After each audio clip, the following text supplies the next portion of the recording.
Bienvenidos a una emisión más del Foro Virtual del Libro, patrocinado por el Instituto Estatal de la Cultura de Guanajuato, Ediciones La Rana y los sellos editoriales que conforman el Fondo Editorial Guanajuato. Muy buenas tardes, estamos hoy jueves 25 de junio. Me acompaña Encia Bertucci, poeta y editora, ahorita en Ciudad de México, pero ella radica también en Campeche, ¿cierto, Encia? Efectivamente. Entonces, Paso de la Ciudad de México y Campeche. Ajá, es una poeta itinerante y en ese sentido de estar en estos dos lugares en la mayoría del tiempo. Y es un placer para mí que ahora pueda ella acompañarme para presentar finalmente, después de muchas posibilidades de haber podido presentarlo antes de la pandemia, pero que no pudo concretarse, ahora por lo menos en esta emisión virtual que estamos preparando para ustedes y presentando ahora, vamos a poder hacer la presentación del libro Cólera Morbus, un libro que trabajé en los últimos años y que pudo ver finalmente la luz impresa el año pasado, en 2019. Lo presenté en la Feria del Libro de Guadalajara, noviembre pasado. Y bueno, la revisión de este texto implica, entre varias cosas, las maravillosas palabras de introducción que Encia Bertucci escribió para Cólera Morbus. Así que, pues te agradezco muchísimo, Encia, este tiempo que me das de tu día y que podamos, además, como las palabras de la revisión que hiciste a este trabajo que yo escribí. Y bueno, no me queda más que cederte la voz para que nos participes de tu reflexión de Cólera Morbus. Pues antes que nada, muchas gracias por la invitación. Primero, para escribir la introducción o la presentación de este libro de versos, que fue el año pasado. Lamentablemente no pude estar contigo en Guadalajara. Todo estaba preparado para vernos en Guanajuato y ya ves, el destino quiso que no fuera así. Pero bueno, la tecnología hoy nos permite que de alguna manera, de eso habla también mi texto, de la inmediatez de la tecnología, que tú también abordas en tu texto, en tus poemas, pues me permitió ahorita estar contigo y acompañarte y conversar, y siempre es grato saludar a los amigos en medio de esta pandemia, ¿no? Voy a leer el texto de presentación que hice para tu libro, Amaranta, que se llama De los tiempos del cólera a la era de la inmediatez. En 1833, una epidemia de cólera devastó la República Mexicana. El virus irrumpió a través del intercambio marítimo entre La Habana con la península de Yucatán y de Nueva Orleans hacia el puerto de Tampico, diseminándose posteriormente por San Luis Potosí, Guanajuato, Querétaro y la Ciudad de México. En un momento políticamente convulso para la nación, el cólera se cernía como el presagio de la desolación. El liberal Guillermo Prieto, en sus memorias de mis tiempos 1828-1840, retrataba la tribulación que se vivió. Cito: lo que dejó imborrable impresión en mi espíritu fue la terrible invasión del cólera en aquel año. Las calles silenciosas y desiertas en que resonaban a distancia los pasos precipitados de alguno que corría en pos de auxilios. Las bandoleras amarillas, negras y blancas que servían de aviso de la enfermedad, de médicos, de sacerdotes y de casas de caridad. Las boticas apretadas de gente, los templos con las puertas abiertas de par en par, con 1000 luces en los altares, la gente arrodillada, con los brazos en cruz y derramando lágrimas. A gran distancia, el chirrido lúgubre de carros que atravesaban llenos de cadáveres. Todo eso se reproduce hoy en mi memoria con colores vivísimos y me hacen estremecer. De cuántas escenas desgarradoras fui testigo. Aún recuerdo haber penetrado en una casa por el entonces barrio de La Lagunilla, que tendría como 30 cuartos, todos vacíos, con las puertas que cerraban y abría el viento.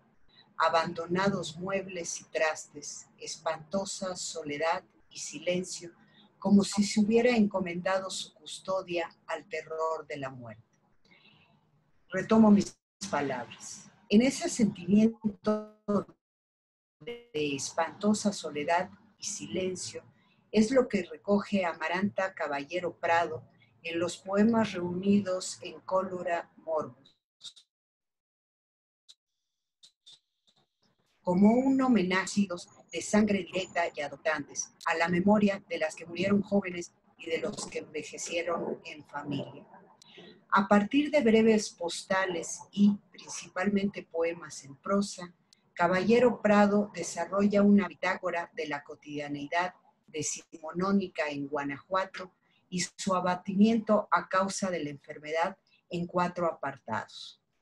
La libreta de diario, efemérides 1833, los primeros brotes y daguerrotipos. Cito uno de los versos de Amaranta. A los pocos días, Anselma, la niña mayor, enfermó. Fiebre y vómitos sanguinolientos. Días de encierro. La niña se va a morir, pensaban las madres postizas. Nadie hablaba, pero se trabajaba igual. Limpiar las jaulas en el patio, poner el alpiste, barrer con agua y jabón la losa verde de los pasillos. Durante esos días no se permitió nunca el ruido. Es notable cómo Amaranta Caballero Prado condensa y acopla pasado y presente en una alegoría. Los muertos que el cólera arrasó en el siglo XIX y la violencia que arrasa con nosotros en el siglo XXI. Es en la sección Efemérides 1833 donde se exhibe esta correspondencia a partir de versos que miran en retrospectiva y notas periodísticas que sustentan la crudeza contemporánea. Cito, mayo. Se pagaron a diario las limosnas, las misas cantadas con exposición del Santísimo. Aumentó el culto a la Virgen. Llegaron a las guerras civiles. El ejército federal, las revueltas de una historia infestada de rezos y podredumbre. Reos sentenciados al presidio. Las nuevas colonias en el norte.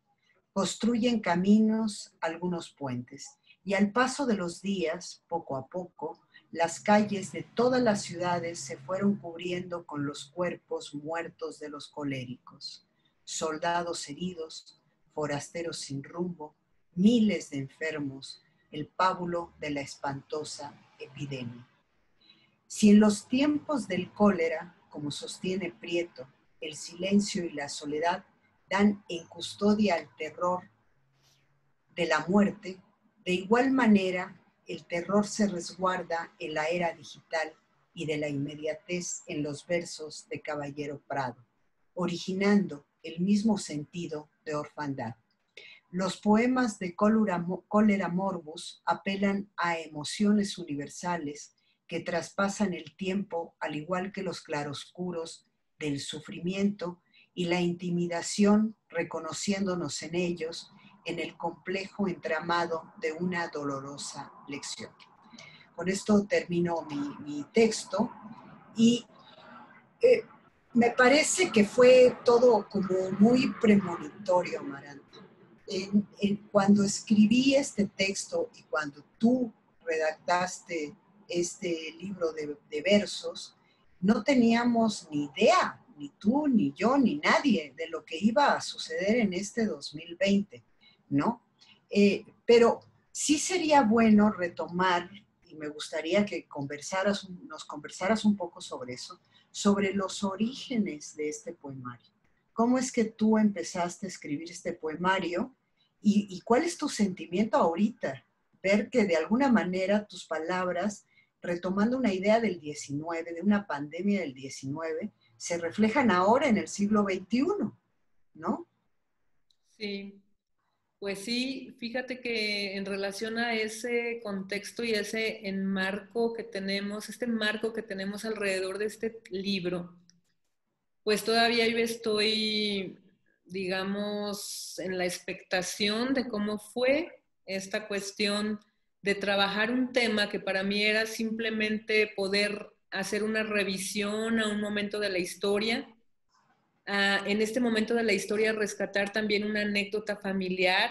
Yo lo veía solamente como quiero narrar esta circunstancia familiar, enmarcada en esta cuestión de la epidemia de 1833.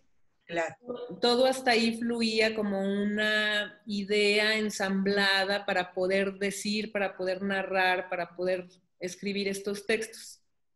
Obviamente ahí también hay un engranaje que implica la reflexión de vivir México y América Latina y el mundo en su totalidad en cuanto a la violencia que nosotros pues ya tenemos 15 años padeciendo de manera cada vez peor, ¿no? Entonces yo no podía nada más quedarme con la idea de contar la anécdota familiar sin implicar la reflexión que yo tenía también, que la verdadera pandemia que nos azota es la violencia del narco. Entonces, para mí era como una cuestión de poder, el engranaje que existe entre esta reflexión del terror y la circunstancia de una pandemia provocada por un virus y cómo la pandemia de vivir la violencia y normalizarla y tenernos que acostumbrar a que así es la realidad, ¿no? Ese fue el móvil inicial, el objetivo, poder ensamblar mis dos reflexiones a partir de una anécdota de familia.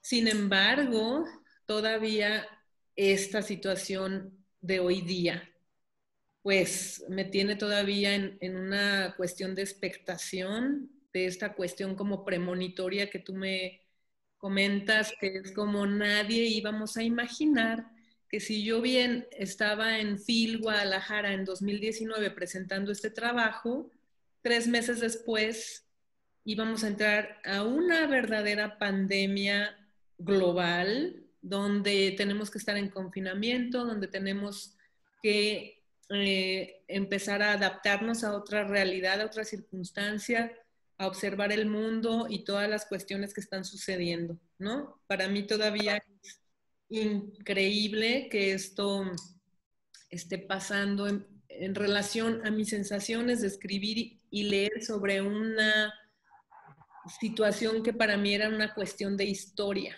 ¿no? La pandemia que yo revisé es una cuestión de más de 100 años atrás, una revisión en nuestro país de cómo fue atroz esa circunstancia, pero nadie me había advertido que al tiempo iba yo a estar compartiendo con toda la gente en el mundo esta situación tan grave, ¿no? De una pandemia verdadera, a todo color, in situ, no sé cómo decirlo, ¿no? Aquí. Entonces, pues sí quiero también subrayarlo porque no me gustaría que se pensara que este libro fue como, ay, ya escribió su libro de la pandemia, ahora en 2020 que estamos viviendo la situación. Me parecería irresponsable ahorita como tener un libro hecho con el tema, ¿no? O sea, como me parecería irresponsable esta situación real que nos ha tocado. Yo creo que vamos a tener que pasar un tiempo para poder hacer una reflexión más profunda y una reflexión más cercana a la realidad que hoy día vivimos en confinamiento y atendiendo las noticias de nuestro entorno en cuanto a una epidemia, ¿no? Una pandemia. Entonces sí quiero subrayar que este fue un trabajo de investigación de años atrás, donde pues yo por simplemente una intuición personal quería hacer estas reflexiones de contraste entre el terror vivido en 1833, el azote que se vivió en nuestro país en ese año, en contraposición y contraste a la violencia del narco, que subrayo también es la verdadera pandemia. Claro, pero aparte es algo que sigue todavía muy presente y que con la actual pandemia, con el coronavirus, el país lo está viviendo todavía aún más fuerte, ¿no? Ayer, ¿recuerdas el caso de Oaxaca, que ha sido terrible? Yo creo que toda pandemia llega también con un momento de convulsión, ¿no? Que es un cambio, ¿no? Que quizás ahí la última parte de tu libro lo expones, lo que yo me refiero de la inmediatez de la era digital, ¿no?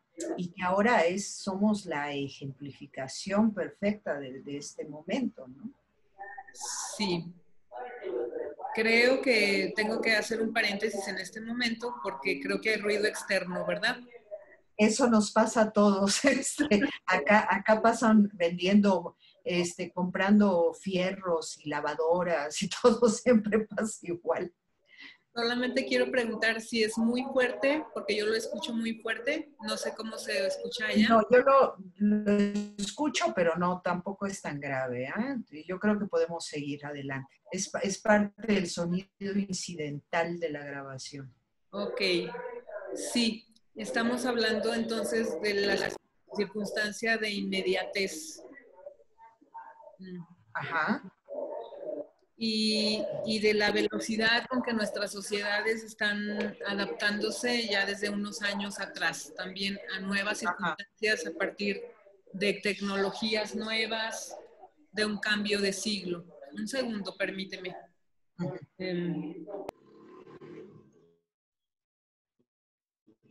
Pues hablabas de la inmediatez, Amaranta, en el siglo XXI, ¿no? Que de alguna manera fue todo como premonitorio.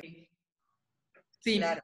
La circunstancia de una sociedad que vive en lo inmediato, en la velocidad, en lo pues casi efímero, ¿no? De una realidad donde tenemos que compartir nuestro día a día con las nuevas circunstancias tecnológicas, nuestro día a día con nuestro aprender del mundo a través de las nuevas redes que tenemos, no solamente sociales, ¿no? Por hablar de ese universo, sino fuera de la computadora, cómo es esta traslación de hacer la vida fuera de un universo en sistemas computacionales, cómo se vive el día a día fuera en esta transición de siglos. Efectivamente, podemos hacer una gran comparación de tan solo, por ejemplo, cómo podemos observar niños creciendo tan rápido por la información que tienen de televisión, de sistemas de telefonía, de lo que tú quieras. Entonces, todo esto implica una nueva manera de ver el mundo. Yo, la verdad, creo que me estoy adaptando a vivir esta transición de siglos, pero obvio, por la edad y el momento en que me tocó nacer, yo me siento siglo XX, ¿no? Yo aún puedo determinar muchas de mis reflexiones y emociones con los constructos que he tenido a partir de la segunda mitad del siglo XX, ¿no? Entonces, a tratar de ajustar la realidad a circunstancias también que están fuera de toda competencia de entender la violencia, y lo menciono así porque yo no entiendo cómo como raza humana y como seres humanos puede suceder lo que vivimos. Los homicidios, los secuestros, todas las situaciones de terror, que no es una, son cientos cada día en todas las ciudades del país. Bueno, en todos los contornos, contextos. Si bien nos enteramos de algunas, hay cientos de otras que nunca sabremos qué pasó. Yo recuerdo cuando la vida eran noticias, por ejemplo, una situación de algún asesinato y cómo la gente estábamos a la expectativa de saber por qué había sucedido, cómo fue eso, que se hiciera justicia, pero era un caso. O sea, yo recuerdo asuntos así que llegaban a niveles muy altos de la información, pero que era un caso con el que duraban las noticias hablando meses, posiblemente. Y hoy hay tanto y tanta información en continuidad de decir, secuestran. Yo a veces no quiero ya abrir redes porque solamente veo fotografías de mujeres asesinadas o desaparecidas, fotografías de niños y niñas secuestrados y desaparecidos. Y no es un negar la realidad, no es un querer huir, pero a veces es superior a mis fuerzas, ¿no? Entonces, es demasiada realidad, ¿no?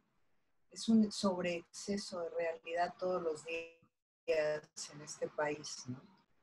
sí, y yo creo que ahí para retomar también en el sentido de qué implica escribir un libro, pues volver a también engranar este sistema de una manera en que recordemos qué significa sentarse a leer un libro, qué significa hacer una reflexión a partir de una lectura, qué significa tener un momento en otro ritmo de las cosas, regresar en una anécdota familiar a imaginar ese pasado sin dejar de poner el pie en nuestro mundo contemporáneo, ¿no? Que está, pues desgraciadamente, siendo vapuleado por muchas circunstancias. Claro. Lo que es muy interesante es que todo esto, este libro de poemas inició con una anécdota familiar durante la pandemia del siglo XIX, el cólera morbus, ¿no? Y ahora eh, esta anécdota familiar la empiezas, de alguna manera te toca vivirla en carne propia, ¿no? Debe ser un poco extraño ese sentimiento, ¿no? Digámoslo que tú y yo sabemos que la literatura, como toda ficción, también nos permite como tejer de diferentes maneras el texto Claro. y el texto, ¿no? Uh-huh. Pero vivir la realidad de esta pandemia, que no es irme a asomar a los libros, que no es ir a la historia de hace 100 años o más, sí implica, pues yo creo que tener que escribir otro libro, ¿no? O sea, sí implica, por eso te decía, sería irresponsable decir que este libro lo hice ahora, pues claro que no, o sea, es algo que ni siquiera imaginaba cómo iba a ser una pandemia No, de por verdad. supuesto. Y No, me, lo que me gusta del libro es, como leí en el texto, es esta idea de la cotidianidad. ¿Qué quiero decir? En medio de una pandemia, no podemos evitar, no podemos evitarlo porque simplemente es parte de esta intromisión de la cotidianidad que de pronto le empezamos a dar un peso muy relevante, muy importante. Por ejemplo, en el poema que leí de Mayo, en tu poema, hablaba de cómo se limpiaba el gallinero con agua y jabón, que es lo que tenemos que usar ahora para matar al bicho, o para controlar al bicho. Hay una parte que es la vida cotidiana y eso no lo podemos evitar, ¿no? De pronto, esos pequeños detalles, que es el trabajo propio del poeta, en este caso, tu caso, ¿no? Estas cosas como tan básicas como limpiar los trastes, barrer, trapear, lavarnos las manos el día de hoy. En el siglo XIX, en el momento del cólera morbus, no teníamos mucha información de que había que hacer ese tipo de cosas, ¿no? uh-huh. De pronto como las cosas básicas o pequeñas, que nos parecen pequeñas porque son las cosas que debemos hacer todos los días, empiezan a tomar un giro muy importante en nuestras vidas. Y es ahí, pienso yo, en ese tipo de detalles donde aparece o aflora la poesía, ¿no? Uh-huh. O sea, la semana pasada o antepasada, leí una entrevista que le hicieron al poeta Raúl Zurita, el poeta chileno, ¿no? Y decía que de alguna manera nosotros, los poetas, éramos como Cassandra, que teníamos esta maldición de decir lo que iba a suceder, y en tu caso es muy claro, ¿no? Lo que iba a suceder con una pandemia y nadie nos escucha porque tenemos una maldición encima, ¿no? Es ser unas pitonizas a las que nadie escucha y decir, oigan, el mundo está hecho un desastre si no lo cuidamos. Y lo único que resta, según yo, es retomar estos pequeños detalles de la cotidianidad, la luz, la limpieza, la reflexión alrededor de las pequeñas cosas, que es lo que hace a la poesía, lo que le da vida a la poesía, a los versos, ¿no? No sé si tú compartas esta opinión conmigo. Pues sí, es precisamente esa estrecha relación con un modus vivendi, que al tiempo se convierte en un modus operandi, porque Claro, así es como uno vive, es como uno hace sus cosas en el trabajo, en la sociedad, en lo íntimo, etcétera. Yo creo que claro, la cuestión y la relación con los objetos, con los espacios, con toda la cuestión, como mencionas, la luz o la oscuridad, o todas estas circunstancias a las que uno está pues atento. Creo que el poeta, a mí cuando me preguntan qué es la poesía, yo siempre digo que para mí es como el oxígeno, pero no en metáfora, sino realmente como ese oxígeno que no vemos, que no claro. sabemos que está ahí, pero que es lo que nos permite estar sobreviviendo. Y si ponemos un poco de atención, entonces el poeta, la poeta tendrá esa posibilidad de ser como un traductor, una especie de traductor de esta realidad a través del oxígeno. Sí, Claro. también la cuestión de una pitonisa, de una persona visionaria, es una cosa que desde afuera podría ser como una circunstancia anormal, ¿no? Ajá. Sin embargo, es simplemente el detalle de los poetas, las poetas, estos seres humanos que nos gusta poner atención a los detalles, a las partículas de polvo, a los ácaros, a los... Sí, toda esta cuestión. sí, o sea, alguien, lo que todo el mundo lo habla como un problema o como algo al paso, como algo que es normal, y de pronto esos pequeños detalles son lo que da pie a los versos y a la reflexión. Hablando de eso, eh, ¿por qué no nos lees alguno de tus poemas para ilustrar un poco más de esta conversación? Si no van a decir estas dos chicas hablando y nosotros no entendemos muy bien de qué nos hablan. Claro que sí.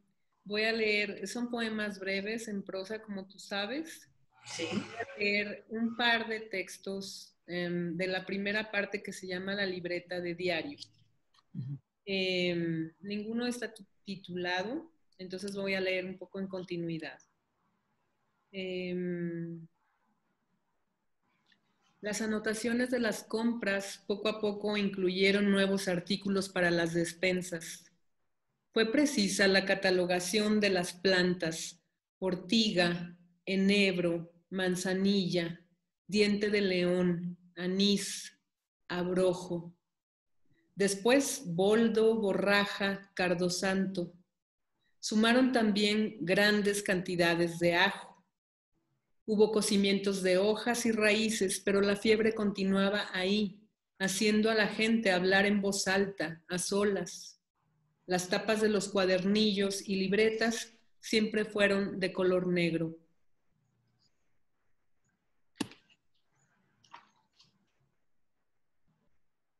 A los pocos días, Anselma, la niña mayor, enfermó. Fiebre y vómitos sanguinolentos, días de encierro. La niña se va a morir, pensaban las madres postizas. Nadie hablaba, pero se trabajaba igual: limpiar las jaulas en el patio, poner el alpiste, barrer con agua y jabón la losa verde de los pasillos. Durante esos días no se permitió nunca el ruido. Para alcanzar a surcir más cantidades de medias, las horas se hicieron doblemente largas. Por cada media surcida se cobraba 5 centavos. Cada media significaba pagar un rezo, una estación del rosario. Las mujeres guardaban silencio mientras se entretejía la parsimonia y el ronroneo del gato, la caligrafía del método Palmer sobre las hojas de papel arroz, filigrana. Ahí anotaban también algún suceso. De las efemérides 1833, que es precisamente la compaginación entre la epidemia y nuestra realidad. Voy a leer el mes de marzo. El 2 de marzo entró por Tamaulipas, indudablemente por el puerto Bagdad, por ahí donde aún hoy la muerte hace pie de casa. 7 de marzo de 2019. Comando Armado intercepta autobús y secuestra 19 personas en San Fernando, Tamaulipas. El municipio de San Fernando, Tamaulipas, el mismo lugar en el que se registraron 2 masacres de migrantes entre 2010 y 2011, fueron secuestradas el jueves pasado 19 personas que viajaban en un autobús. Se desconocen mayores datos debido a que se cree que son migrantes. Las autoridades reconocen que se trata de un caso de desaparición forzada.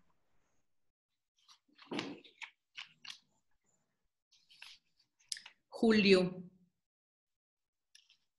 Bueno, voy a leer junio. A fines de este mes, el cólera morbus anidaba en Guanajuato. Justo ahora estamos así. Sí, idéntico. Julio. Iniciaron las procesiones, magnánimos novenarios para los milagros. Sacaron a la calle todas las imágenes. Los tambores y el incienso anunciaban el paso lento de los cargadores. Contagium vivum. La Virgen de los Remedios, el Señor de Villaseca, San Roque declarado guardián mientras en las fogatas quemaban hierbas a la entrada y salida de los pueblos y ciudades. No la entrada de forajidos, no a la gente merodeando entre callejones. Contagium vivum. El cólera morbus y sus cadáveres sin inhumar, descompuestos. Sus cadáveres las miasmas, los efluvios, la pestilencia. Coléricos cuerpos sin sepultura. Exquisitos los adornos de todos los templos. Contagium vivum. Exquisitos los adornos de los templos en los minerales, en las ciudades, en los pueblos. Solemnísima la pompa con que se realizaban los cultos. Protección divina contra la plaga. Contagium vivum. Las cantidades de muertos fueron el aviso para mandar construir de inmediato los nuevos panteones. Lunes 4 de febrero de 2019. México es una gran fosa clandestina. Alonso Urrutia y Emir Olivares, 0842, Ciudad de México. El país es una gran fosa clandestina y enfrenta una problemática lacerante en materia de desapariciones que ha dejado al menos 40,000 casos, reconoció el gobierno. Anunció hoy la Estrategia Nacional contra la Desaparición y la Búsqueda de Personas Ausentes. La ley no ha cumplido con su objetivo, por el contrario, se ha caído en una profunda simulación. Otra vez reconoció el gobierno de Andrés Manuel López Obrador. Además, se realizarán labores para coordinar información de hospitales, servicios forenses, centros psiquiátricos, centros de salud, reclusorios, centros de atención a las adicciones, albergues, panteones, entre otros, a fin de tener certeza del posible destino de los desaparecidos. Pues creo que con esta lectura nos podemos dar cuenta de cómo este panorama contextualiza, pues más allá de la circunstancia de la anécdota familiar que menciono, Claro. Nuestros contextos antes y ahora tan parecidos, tan similares, tan tristemente continuos, ¿no? Sí, no, definitivamente fue, era el libro de poemas era un ejercicio de memoria histórica con una construcción o entretejiéndolo con una circunstancia actual. Creo que este libro es más vigente que nunca, que está ahí como una muestra de cómo el arte poético puede ser premonitorio y que lamentablemente se están cumpliendo esos principios, ¿no? Seguramente de esta etapa del coronavirus van a salir muchos libros, no sé en qué tenor, hablo de la literatura mexicana y de la literatura mundial, porque es una pandemia mundial, ¿no? Pero Cólera Morbus está ahí como un ejemplo, como una muestra de cómo algo que no se... cómo hablar de una anécdota familiar dentro de una pandemia en el siglo XIX de pronto se convierte en el gran tema del siglo XXI, ¿no? Yo creo que tú no te lo esperabas, tampoco yo me lo esperaba cuando escribí esa introducción, esa presentación, pero bueno, queda ahí como un testimonio y ahora lo que resta es esperar, no sé, unos años y ver qué vas a escribir de este tiempo. De este tiempo y sobre todo realmente subrayando que si esto es una cuestión de una situación premonitoria sin inconsciente, ahora, Claro. ahora toda consciente voy a escribir sobre el amor universal, sobre los mejores momentos de las emociones humanas y de toda una cuestión que a mí me gustaría que no solamente fuera ficción, Claro. sino que esta experiencia nos permitiera, pues de alguna manera, tener una transición saludable en lo íntimo, en lo exterior, una transición en su tiempo y momento justo, no con tanta velocidad, y que podamos continuar un diálogo y una conversación de muchas maneras en un ámbito, digamos, yo me conformo con decir saludable, ya no voy a decir mejor, pero saludable, mental, corporal y espiritualmente sí. Eso es lo que yo quisiera. Pues llevamos 90 días de encierro. Espero que este tiempo nos ayude a todos, a cada uno de nosotros, a reflexionar sobre nuestro papel en el mundo, y a entender que no es mucho lo que hay que hacer, con que se aporte poquito, un granito, podemos hacer que este mundo sea mejor o ligeramente mejor. Creo que si de algo ha servido este encierro es para pensar nuestro lugar en el mundo y pensar nuestro lugar dentro de la vida de las personas a las que amamos y que nos aman, ¿no? Si no sirve para eso, entonces no sé para qué sirve esta pandemia, ¿no? Bueno, pues ha sido un honor y ha sido muy grato, Amaranta, conversar contigo. Yo espero que todos lean este libro, vale mucho la pena. Creo que nos da pie para una reflexión en estos momentos. Y qué bueno que pudimos hacer esta presentación. Ya habrá oportunidad. Espero que pronto aparezca la cura o aparezca la vacuna para poder ir pronto a Guanajuato a darte un abrazo, de verdad. O sea, ahora va un abrazo cibernético, pero que pronto tengamos la oportunidad de un abrazo real y a todo color, ¿no? Muchísimas gracias, Encia. Te agradezco cada letra, palabra, respiración. Es para mí, el honor es mío. Muchas gracias por acompañarme en este trayecto del libro, por tu tiempo y tus reflexiones con él también. Y pues sí, yo deseo que también pronto tengamos una vacuna y podamos reanudar una realidad y podamos darnos el abrazo, tenerte en Guanajuato de visita y unos bailes y música y Me celebración. parece perfecto. Es un gran plan. Esperemos que sea en breve. Bueno, Un gran beso y cuídate mucho. muchísimas gracias. Ahora nada más agradecer a la audiencia que se ha tomado el tiempo de escucharnos y decirles que ojalá les interese ir a buscar el libro en cuanto se pueda ir por él. Las bodegas de la editorial, tengo entendido, serán pues en continuidad de trabajo normal en julio, pero mientras pues les damos esta participación con mucho gusto, mucho cariño y gracias a la audiencia que estuvo aquí. Hasta luego, Encia, muchas gracias. Nos vemos, Amaranta. Dios.